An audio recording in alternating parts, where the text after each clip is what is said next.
विद्यार्थी मित्रांनो, गेल्या सत्रामध्ये आपण अपूर्णांक या पाठाविषयी माहिती घेतलेली होती। अपूर्णांक म्हणजे काय, तर एखादा भाग जो पूर्ण असतो त्याचे काही भाग करणे, त्यातील काही भाग विचारात घेणे यालाच आपण अपूर्णांक असे म्हणतो।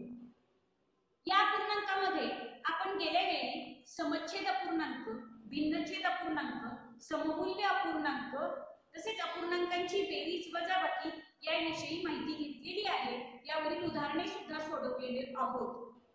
आज आपण अपूर्णांक म्हणजे काय हे पुन्हा एकदा थोडक्यात उजळणी वजा पाहूया।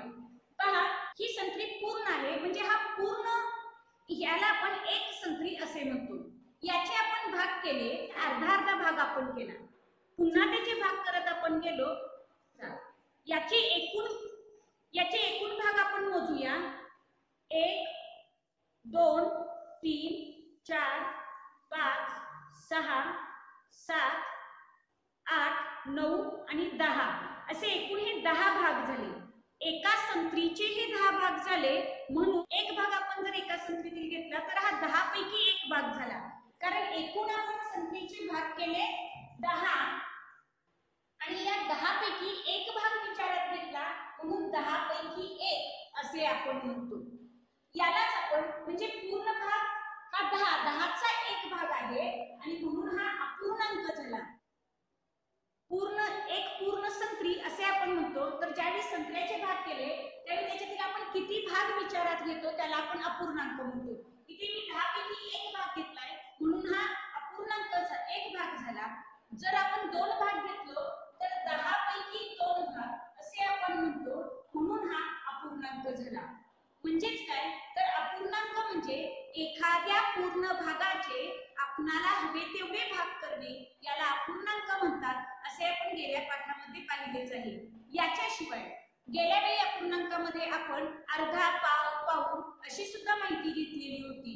त्यामध्ये पहा, आपण घरी सुद्धा सहज म्हणतो आईला की आज मला अर्धी भाकरी दे।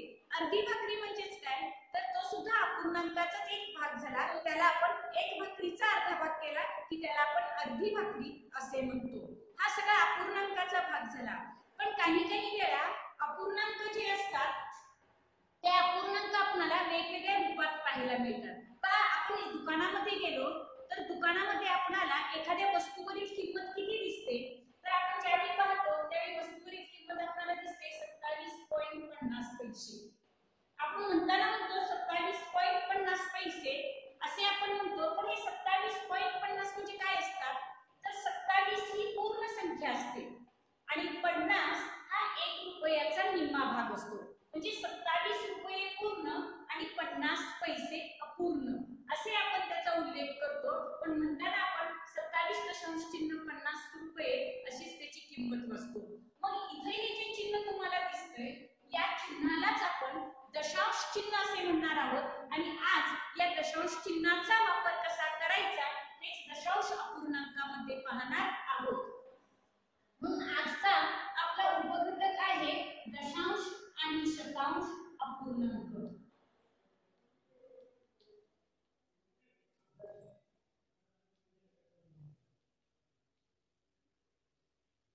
तर ज्या पूर्णांकांचे छेद हे 10, 100, 1000, 10,000 असे 10 किंवा 10च्या 10 पटीतीलच असतात त्यांना आपण दशांश अपूर्णांक असे म्हणतो।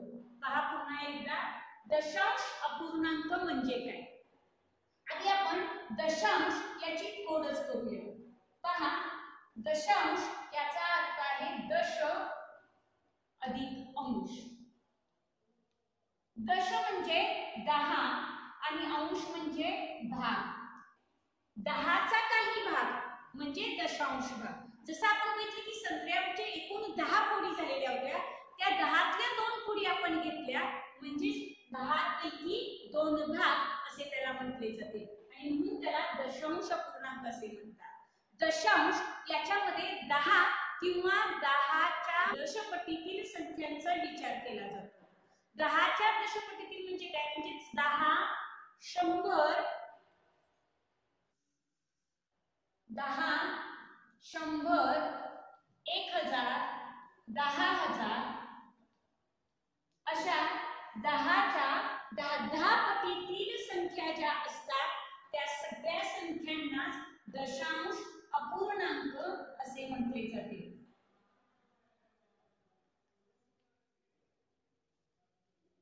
दशांश अपूर्णांकामध्ये जो छेद असतो तो छेद हा 10च्या 10 पटींनीच वाढत जात असतो.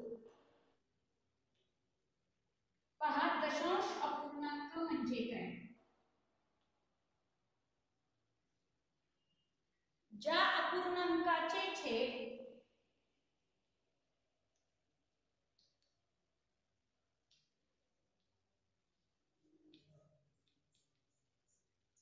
10,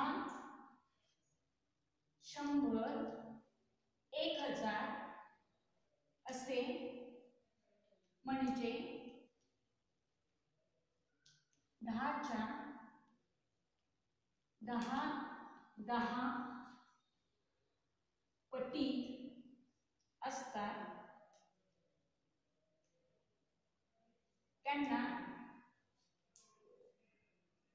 दशांश अपूर्णांक म्हणतात.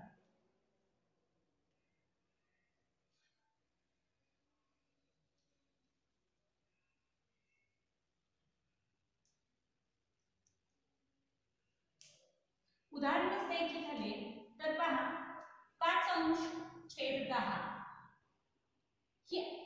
हा जो अपूर्णांक आहे हा दशांश अपूर्णांक आहे. दशांश म्हणजेच याचा छेद 10 आहे म्हणून हा दशांश अपूर्णांक झाला. 7/10, 21/10 इत्यादी अशी आपण कितीतरी उदाहरणे दशांश अपूर्णांकाची सांगू शकतो. मग प्रत्येक वेळी छेद 10च असेल का? नाही. 7/100 जर तुम्ही घेतला तर तिथे सुद्धा तो दशांश अपूर्णांक म्हणून ओळखला जातो, पण त्याचा छेद 100 असल्यामुळे त्याला आपण शतांश अपूर्णांक असे म्हणतो. पण इथे आपण ज्यांचे छेद 10च्या पटीने वाढत जातात त्या सगळ्यांनाच आपण दशांश अपूर्णांक असे म्हणणार आहोत. मात्र दशांश अपूर्णांकामध्ये पहा संख्याज्ञानामध्ये एकक, दशक, शतक, हजार अशी संख्यांची स्थान शिकलेलो आहोत. तसेच यांची स्थानिक किंमत सुद्धा आपल्याला माहित आहे. पहा प्रत्येक जागी जर एक हा अंक असेल तर त्याची स्थानिक किंमत कशी बदलत जाते आता आपण पाहूया.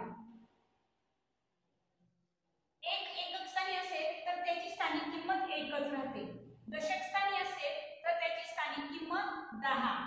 शतक स्थानी 1 असेल तर त्याची स्थानिक किंमत 100 होते आणि हजार स्थानी 1 असेल तर त्याची स्थानिक किंमत 1000 होते. जसजसे उजवीकडून डावीकडे आपण 1 जाऊ तसतसे एकक दशक वाढत जातात.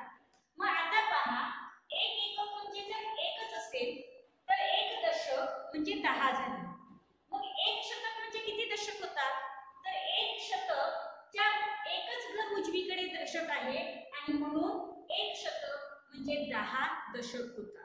10 दशकांचा एक शतक तयार होतो. तर 1000 म्हणजे आपण शतकाकडे गेलो तर 1000 म्हणजे 10 शतक आणि 100 दशक अशी त्याची ओळख होते.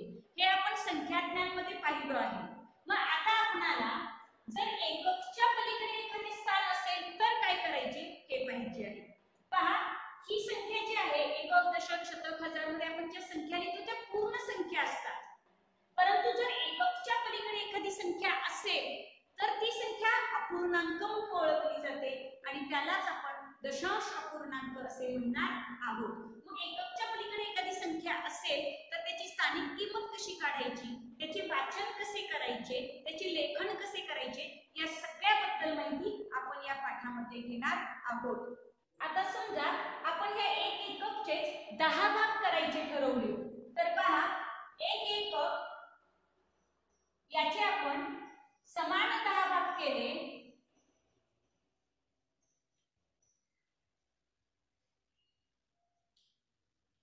तर काय मिळतात आपल्याला? तर एक एकक म्हणजे आपण समान 10 भाग केले. आता पहा समान 10 भाग केले म्हणजे काय केले तर एका वस्तूचे 10 भाग केले. जितके भाग आपण करतो ते भाग छेदाला लिहायचे आणि त्यातल्या ज्या भागाचा आपण विचार करतो तो भाग आपण अंशाला लिहायचा.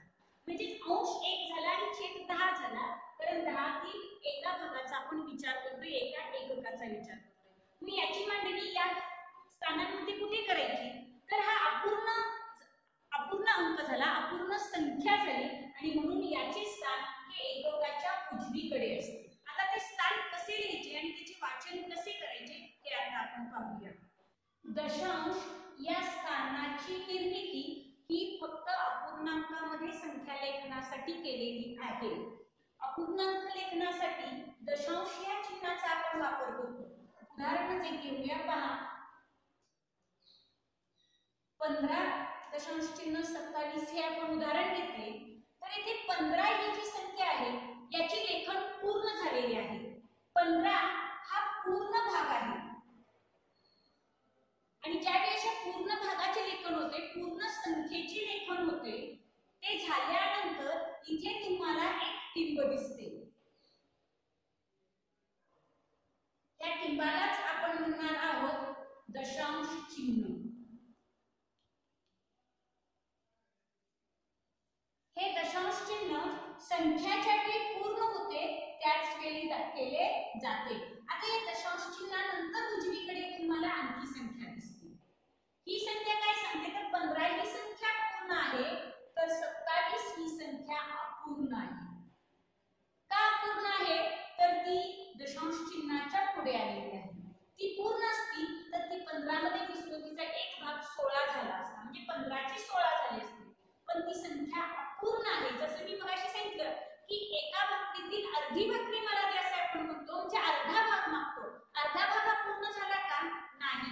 तसेच हा 27 दशांश चिन्ह 27 हा एका भागातील 27वा भाग आहे आणि म्हणून हा भाग अपूर्ण आहे. तो दशांश चिन्हानंतर लिहिला जातो. दशांश चिन्हाच्या डावीकडे असणारी संख्या ही पूर्ण असते, तर दशांश चिन्हाच्या उजवीकडे असणारी संख्या ही अपूर्ण असते. अशी पूर्ण आणि अपूर्ण संख्या मिळून दशांश चिन्ह यांना धरूनच दशांश अपूर्णांक तयार होतो. पहा पुन्हा एकदा, पूर्ण दशांश चिन्हाच्या डावीकडील पूर्ण संख्या, दशांश चिन्हाच्या उजवीकडील अपूर्ण संख्या आणि दशांश चिन्ह या सगळ्यांना मिळूनच दशांश अपूर्णांक अशी संख्या तयार होते किंवा असा अपूर्णांक तयार होतो. म्हणजे दशांश अपूर्णांकामध्ये पूर्ण संख्या आणि अपूर्ण संख्या या दोन्हींचा सुद्धा समावेश असतो. याचे वाचन कसे केले जाते पहा. उदाहरण आहे आपले 15.27. याचे वाचन पहा कसे होते. 15.27 असे न म्हणता आपण 27 असे म्हणणार आहोत. ही संख्या अपूर्ण असल्यामुळे प्रत्येक संख्येचे वाचन आपण वेगळे करणार आहोत. प्रत्येक अंकाचं वाचन आपण वेगळे करणार आहोत. 15 ही पूर्ण संख्या झाली, त्यानंतर दशांश चिन्ह आणि पुढे 27 असल्यामुळे 2 भाग घेतले. 15.27 याचे वाचन पहा कसे केले जाते. 15 ही पूर्ण संख्या असल्यामुळे 15 दशांश चिन्ह असे त्याचे वाचन केले जाते. त्याच्यानंतर पुढे 27 आले, पण 27 असे न म्हणता ते 27 असे म्हटले जाणार आहे. म्हणजे प्रत्येक अंक दशांश चिन्हाच्या पुढचा हा वेगळा वाचला जाणार आहे. आपण दुसरे एक उदाहरण पाहूया. पहा, असे आपण उदाहरण घेतले तर याचे वाचन असे होईल 7 दशांश चिन्ह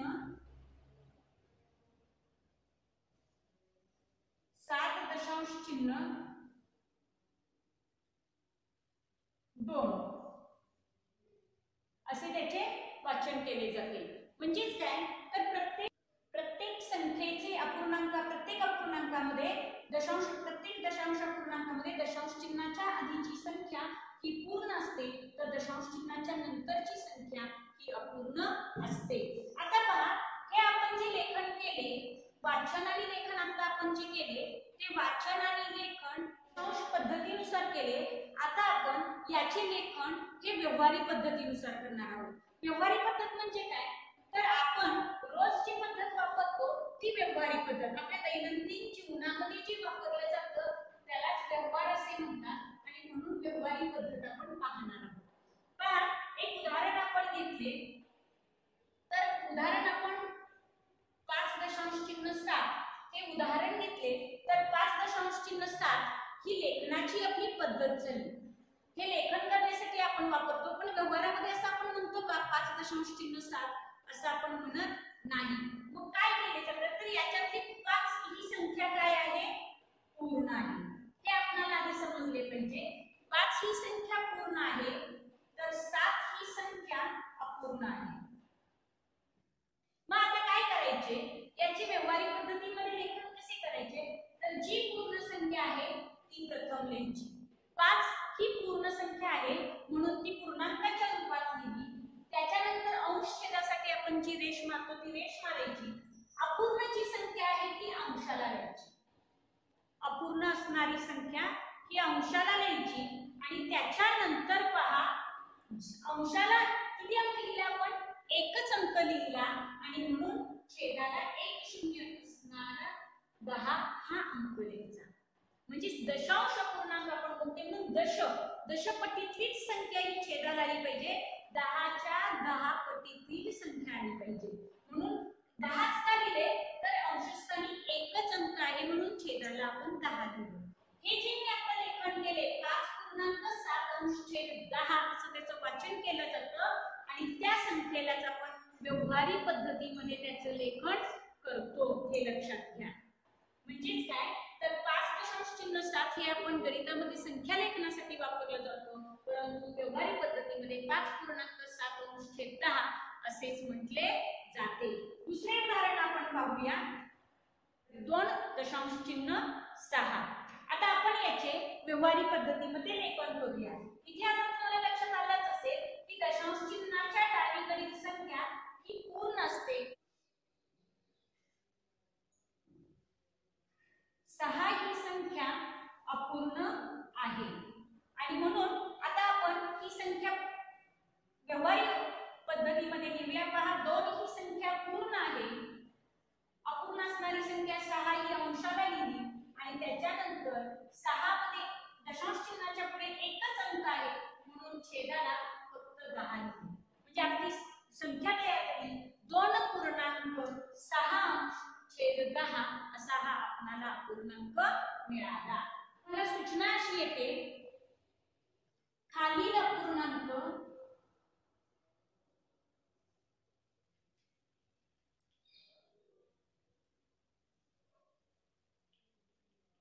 दशांश पद्धतीत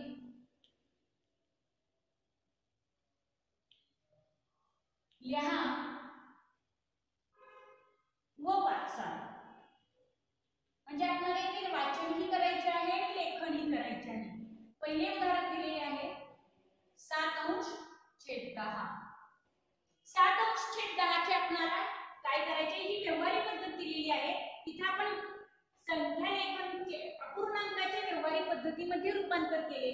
आता आपण या व्यवहारिक पद्धतीचे दशांश अपूर्णांकामध्ये रूपांतर करणार आहोत. आता पहा इथे तुम्हाला पूर्ण संख्या दिसते का हा पहिला प्रश्न आहे माझा. जसे या ठिकाणी आपण 5 ही पूर्ण संख्या व्यवहारिक पद्धतीमध्ये आपल्याला दिसते किंवा या दुसऱ्या उदाहरणामध्ये 2 ही पूर्ण संख्या दिसते तसे इथे आपल्याला पूर्ण संख्या कोणती दिसते का दिसत नाही. आणि जिथे पूर्ण संख्या नाही तिथे 0 हा अंक असतो हे लक्षात घ्या. म्हणजे इथे 0 आहे त्याच्यानंतर दशांश चिन्हाचं चिन्ह द्या आणि इथे 7 अंश छेद 10 आहे म्हणजे एकच 0 आहे इथे आणि म्हणून हा दशांश चिन्हाच्या पुढे एकमेव अंक येईल 7 आणि म्हणून आपला अपूर्णांक झाला 0.7. आता याचं वाचन सुद्धा आपल्याला लिहायचं आहे. इथे खाली वाचन लिहूया 0.7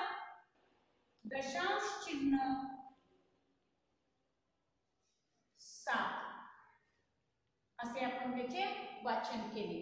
आता दुसरे उदाहरण पहा 1.3 अंश छेद 10. आता याचे आपल्याला दशांश चिन्हामध्ये रूपांतर करायचे आहे. दशांश अपूर्णांकामध्ये रूपांतर करायचे आहे. येथे पूर्ण संख्या कोणती आहे 1 म्हणून प्रथम लिहा 1.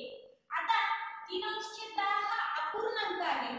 10 मध्ये छेदाला एकच 0 आहे म्हणून इथे एक दशांश चिन्ह प्रथम दिलं आणि एकच 0 असल्यामुळे अंशाचा एक अंक लिहा 1 अंश छेद 1.3 अशी संख्या आपल्याला मिळाली. आणि आता आपण त्याचे वाचन केले 1.3.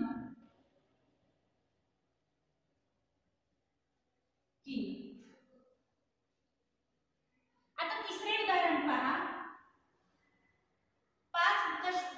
5/10. तुम्हाला हे सोडवता येईलच. पहा तुम्ही वहीमध्ये हे सोडवा. इथे 5.10 दाखवलेले आहे. सेम याच पद्धतीने इथे कोणतीही संख्या पूर्ण दिलेली नाही. ज्यावेळी संख्या पूर्ण दिलेली नसते त्यावेळी इथे घ्यायची 0. छेदस्थानी 10 आहे आणि म्हणून अंशस्थानी दशांश चिन्हाच्या पुढे एकच अंक येईल, तो म्हणजे 5. आणि संख्या आपली संख्या लेखन होईल 0.5. अशा पद्धतीने दिलेल्या अपूर्णांकाचे दशांश पद्धतीमध्ये रूपांतर करून आपण त्याचे वाचन करू शकतो. आता दशांश अपूर्णांक हा भाग समजला, दशांश पद्धतीमध्ये लेखन समजले, तर तुम्हाला शतांश पद्धतीमध्ये सुद्धा लेखन सहज समजेल. कसे ते पहा. भाग बघूया. शतांश स्थान.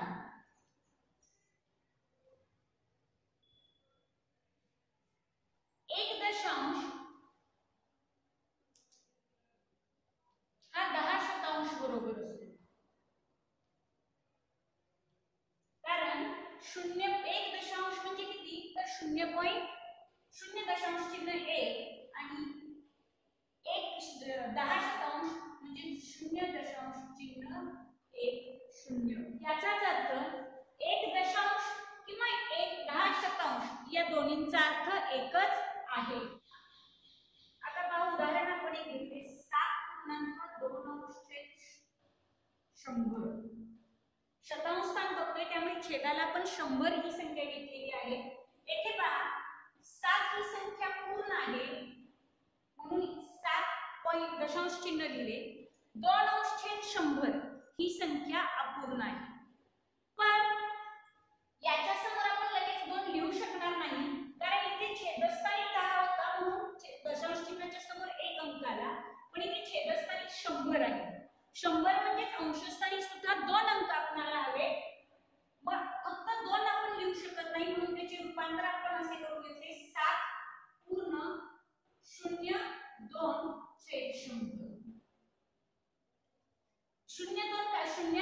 2 नंतर 0 लिहायचं नाही. 2 नंतर 0 लिहिलं तर 20 अशी संख्या होते.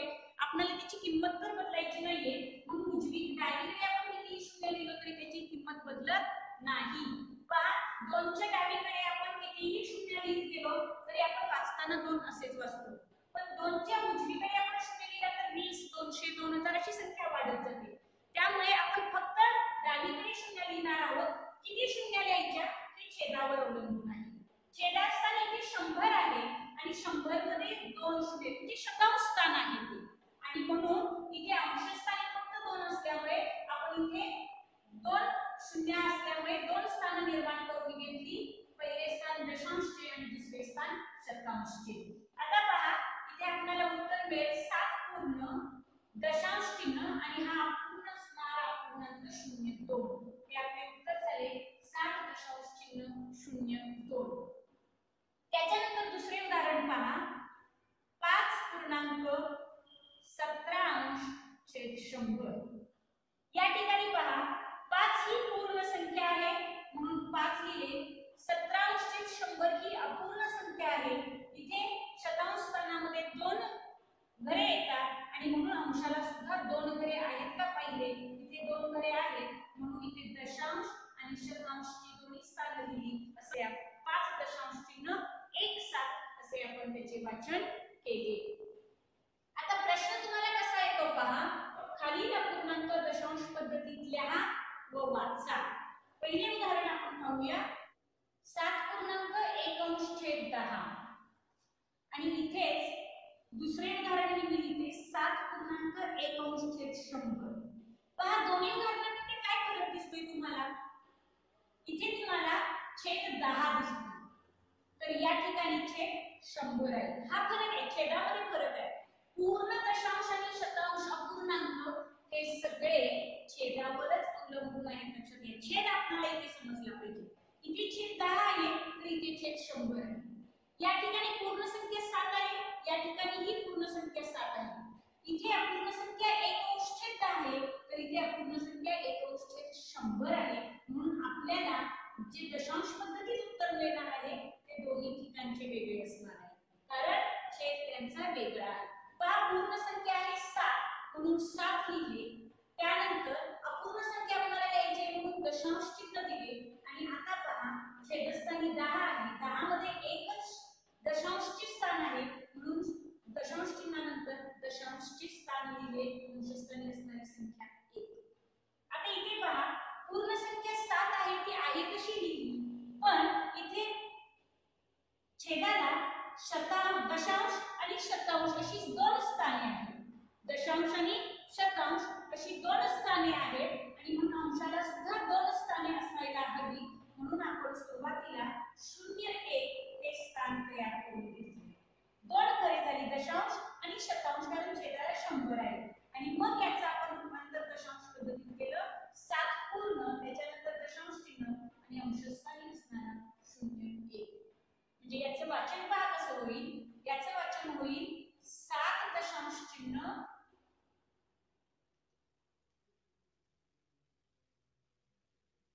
1 आणि याचे वाचन होईल 7 दशांश चिन्ह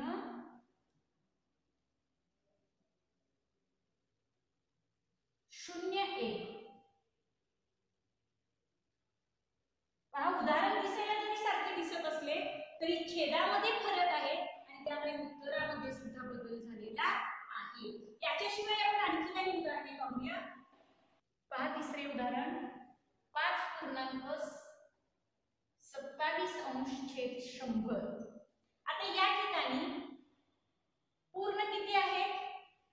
5 पूर्ण आहेत म्हणून 5 नंतर दशांश चिन्ह दिले. आता दशांश चिन्ह दिल्यानंतर छेदस्थानी पहा, छेद पहा 2 घरे आहेत म्हणजे शतक आहे. शतांश असे आपण त्याला म्हणतो. आणि 7 हा शतांश स्थानी झाला आणि 2 हा दशांश स्थानी झाला. इथे शतक स्थान, इथे शतांश असल्यामुळे इथे शतांश पूर्ण झालेले आहेत. 2 घरे आहेत आणि म्हणून इथे 5 दशांश चिन्ह 2 7 असे दशांश अपूर्णांकात आपण लेखन केले. आणि आपण याचे वाचन असे करू 5 दशांश चिन्ह 2 7 असे आपण त्याचे वाचन केले.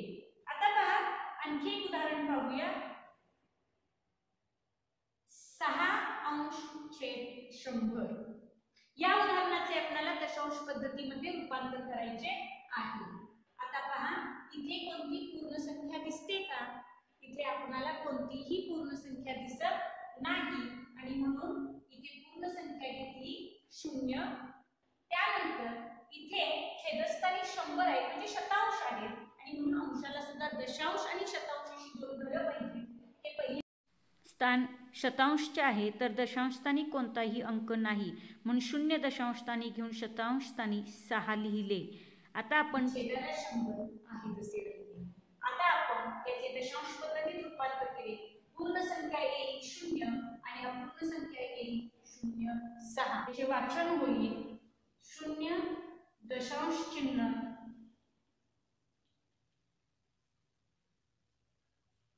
0 6. आता आपण एक शेवटचे उदाहरण पाहूया. पहा मी या ठिकाणी हे मधली एक पायरी तयार, हे तुम्हाला समजावे म्हणून ही पायरी ते लिहिलेली आहे. तुम्ही ही पायरी न तयार करता डायरेक्ट उत्तर सुद्धा लिहू शकता. पहा कसे ते 73.82/100. आपल्याला याचे रूपांतर करायचे आहे. छेदस्थानी 100 आहे, अंशस्थानी 2 शतांश आणि 8 दशांश आहे. 73 ही पूर्ण संख्या आहे. 73 दशांश चिन्ह पुढची संख्या येईल 8 2. आपण उत्तर लिहू शकतो 73. याचे वाचन असे होईल 73 दशांश चिन्ह 8 2.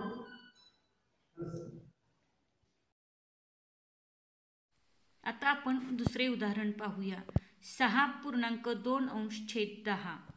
येथे 6 ही संख्या पूर्ण आहे तर छेदस्थानी 10 आहे. छेदस्थानी 10 असला की अंशस्थानचा एक अंक हा दशांश स्थानी असतो म्हणून 6 पूर्ण दशांश चिन्ह 2 दशांश चिन्हाच्या पुढे एकच अंक येईल, कारण छेदस्थानी 10 आहे आणि 10 मध्ये एकच शून्य असल्यामुळे दशांश चिन्हाच्या पुढे एकच अंक येईल. याचे वाचन होईल 6.2. शेवटी एवढेच लक्षात ठेवा, छेदस्थानी जर 100 असेल तर दशांश चिन्हाच्या पुढे अंशस्थानावरील 2 अंक राहतील. तर छेदस्थानी 10 असेल तर दशांश चिन्हाच्या समोर अंशस्थानावरील एकच अंक राहील.